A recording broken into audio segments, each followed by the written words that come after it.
Halo semuanya, bagaimana kabar kalian? Baik-baik saja bukan? Oke, tetap semangat ya. Oh iya, kalian pasti sudah pernah mengenal Facebook. Ya, Facebook adalah salah satu media sosial yang paling populer pada masa kini. Kalian pasti sudah pernah mengakses Facebook, bahkan telah memiliki akunnya. Namun, apakah kalian sudah tahu bagaimana sejarah perkembangan Facebook itu sebenarnya? Nah, pada tayangan berikut ini kita akan mengenal lebih jauh mengenai Facebook. Dan nggak usah terlalu banyak waktu, yuk kita langsung simak saja tayangan berikut ini. Nah, berikut ini kita lihat tayangan mengenai sejarah dan perkembangan Facebook. Ya, diawali dengan kita lihat dulu biografi dari Mark Zuckerberg itu sendiri. Adalah pendiri Facebook. Nah, ini adalah profil beliau, pendiri Facebook yang bernama Mark Zuckerberg, yang lahir pada tanggal 14 Mei 1984 di White Plains, New York, Amerika Serikat.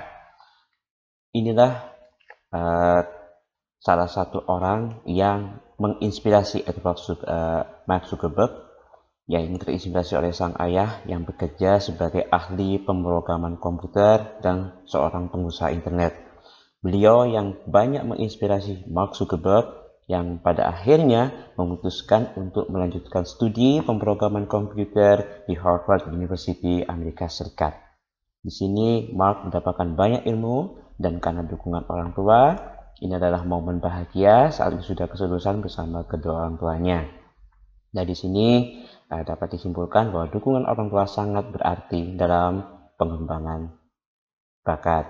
Dan awal mula Facebook yaitu ternyata sebelum muncul nama Facebook, Mark Zuckerberg pada tahun 2003 menciptakan situs yang bernama FaceMash yang merupakan perbandingan dari dua tampilan data wajah. Penggunaan FaceMash ini berdasarkan dari data-data wajah dari para mahasiswa Harvard yang saat itu belum memiliki buku wajah atau buku tahunan. Untuk mendapatkan data tersebut, Mark sampai nekat membobol jaringan data komputer di kampus yang pada akhirnya Harvard mengetahui dan memblokir penggunaan FaceMash. Mark sempat mendapatkan ancaman untuk dipecat dari pihak kampus, walaupun pada akhirnya ancaman tersebut tidak direalisasikan karena pihak kampus melihat potensi yang luar biasa dari Mark Zuckerberg. Itulah awal mula dari Facebook. Dan pada tahun 2004, Facebook mulai didirikan dengan nama Facebook Incorporation yang didirikan pada awalnya oleh sekelompok mahasiswa yang berasal dari Harvard University juga, teman-teman dari Mark. Nah, ini beliau orang-orangnya. Ada Dustin Moskovitz, Eduardo Severin, Andrew McCollum, dan Chris Hughes. Pada awalnya penggunaan situs ini ditujukan untuk kepentingan penggunaan pada mahasiswa Harvard saja. Namun kemudian meluas sampai ke Boston dan penggunaan situs ini pun meluas hingga ke seluruh sekolah di Amerika Serikat dan pada akhirnya dipergunakan secara luas di seluruh daerah di Amerika Serikat. Dan pada tahun 2009, Facebook.com ditempatkan sebagai layanan jejaring sosial media atau social network yang paling banyak digunakan oleh user di seluruh dunia. Ya, jadi sangat terkenal sekali karena kemudahannya dan kebaikannya, dan telah digunakan lebih dari 1 miliar pengguna di seluruh dunia dan masih akan terus berkembang, sebagian besar dari Asia. Mengapa kok bisa begitu cepat? Hal ini ternyata disebabkan oleh penggunaan Facebook yang sangat menyenangkan dan memberikan banyak sekali manfaat bagi para penggunanya. Ya, dan mengapa bisa begitu cepat? Ada banyak alasannya.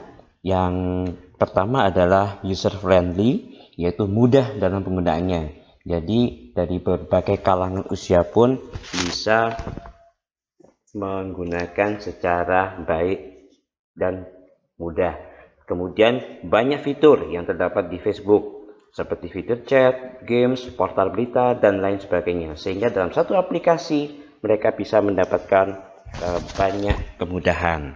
Dan itu yang membuat orang-orang banyak menyukai Facebook.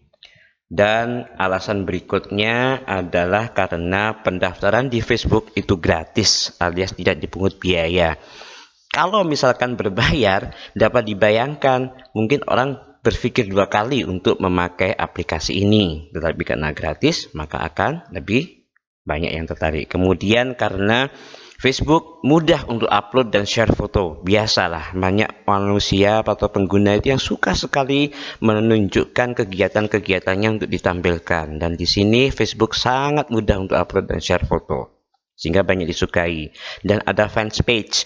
Di sini kita bisa mengenal tokoh-tokoh idola, kita bisa mendapatkan informasi terkini dari idola-idola kita, dan ini juga menjadi hal yang menjadi daya tarik dari Facebook itu sendiri. Dan banyak sekali manfaat berikutnya, dan ini adalah aplikasi lain milik Facebook yang biasa kalian ketahui.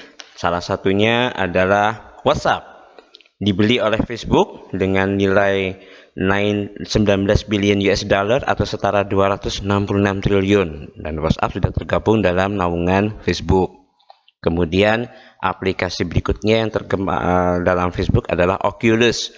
Oculus ini adalah teknologi virtual reality, dibeli oleh Facebook senilai 32 triliun rupiah. Dan berikutnya Instagram. Siapa yang tidak kenal Instagram? Semua tahu, ini adalah aplikasi yang berbagi foto yang sangat terkenal. Dibeli oleh Facebook senilai 14 triliun rupiah. Kemudian ada LiveReel, itu bergerak pada periklanan video, dibeli juga oleh Facebook senilai 7 triliun rupiah. Dan kemudian aplikasi berikutnya adalah Onavo. Onavo ini adalah analisis data mobile untuk mengamankan data-data di ponsel, dan ini juga dibeli oleh Facebook dengan nilai sebesar 2,8 triliun rupiah. Ya, dan kemudian ada Face.com, adalah alat untuk mendeteksi wajah, aplikasi yang sangat serbaguna, dibeli juga oleh Facebook senilai 1,4 triliun rupiah. Ini adalah aplikasinya. Dan yang terakhir ada aplikasi yang bernama Atlas Solution. Atlas Solution ini adalah online advertisement. Jadi sangat disukai oleh pihak-pihak bisnis, sehingga di sini bisa menampilkan jenis usahanya untuk menampilkan bisnisnya, dibeli oleh Facebook senilai 1,4 triliun rupiah. Tadi itu adalah aplikasi lain yang ada dalam naungan Facebook. Kemudian kegunaan Facebook. Kegunaan Facebook yang karena sebagai sosial media memiliki banyak sekali kegunaan. Ya, kegunaan yang pertama adalah menambah teman. Sesuai dengan fungsinya yaitu social networking, tujuan utamanya tentu saja menambah relasi dan juga pertemanan. Dengan menggunakan Facebook, setiap pengguna bisa memperoleh teman-teman baru yang pastinya akan dapat membantu menambah relasi mereka. Meskipun harus berhati-hati ya dalam menambah teman, karena Anda harus cerdas memilih, lihat profilnya agar tidak membawa pengaruh buruk bagi para pengguna Facebook. Yang kedua, kemudahan dalam berkomunikasi dengan banyak orang dan berbagi informasi.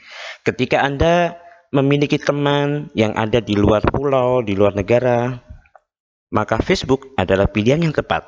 Karena kita mudah sekali dengan fitur-fitur message dan fitur chat yang dimiliki Facebook, maka jarak bukan menjadi penghalang bagi para pengguna Facebook untuk berkomunikasi, saling bertukar informasi. Itu yang akhirnya banyak sekali orang memilih Facebook.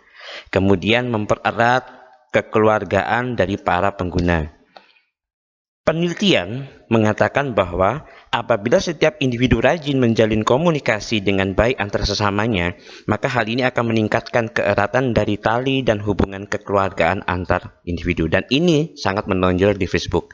Dari sini kita bisa meningkatkan hubungan kekerabatan dengan para pengguna yang ada dalam satu grup.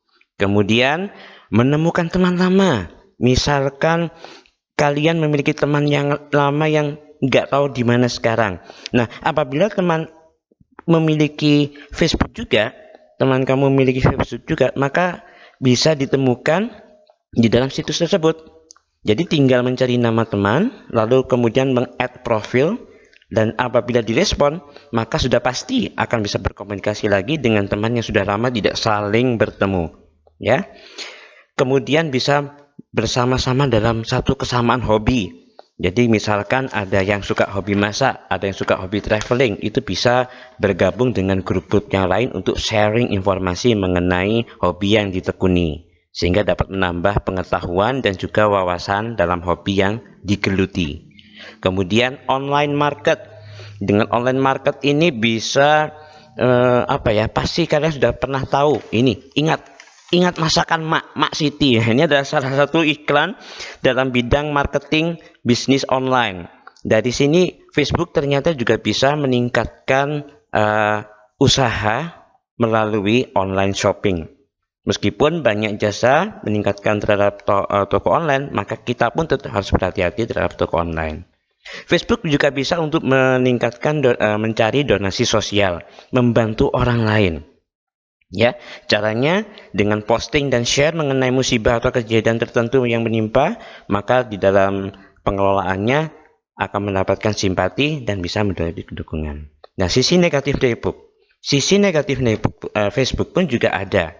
Facebook juga memiliki potensi negatif seperti berita-berita kabar-kabar yang tidak sesuai dengan kenyataan atau realitinya, seperti konten-konten yang berbau hoax, menimbulkan perpecahan antar kelompok, penculikan, penipuan, kegiatan kejahatan dan kriminal lainnya, bahkan bullying, pelecehan terhadap satu komunitas, pengabaian terhadap dunia nyata. Banyak sekali sisi negatif. Kesimpulannya, kehadiran Facebook menambah kemudahan dalam sosial media. Namun kita tetap harus waspada dan bijaksana dalam membaca informasi yang ada di dalam sosial media sebelum kita menyebarkan. Okay? Thank you for watching. I hope this information have a benefit for you all. Thank you. Bye-bye. Nah, itulah tadi tayangan mengenai sejarah singkat perkembangan Facebook. Oke, sampai jumpa lagi pada tayangan pembelajaran berikutnya. Bye-bye.